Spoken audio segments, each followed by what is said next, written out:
For all his fame and celebration, William Shakespeare remains a mysterious figure with regards to personal history. There are just two primary sources for information on the bard, his works, and various legal and church documents that have survived from Elizabethan times. Naturally, there are many gaps in this body of information, which tells us little about Shakespeare the man.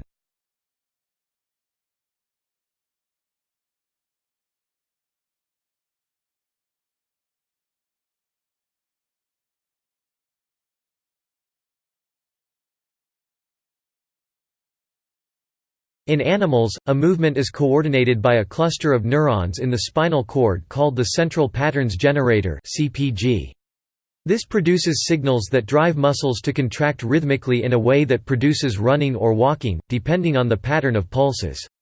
A simple signal from the brain instructs the CPG to switch between different modes, such as going from a standstill to walking.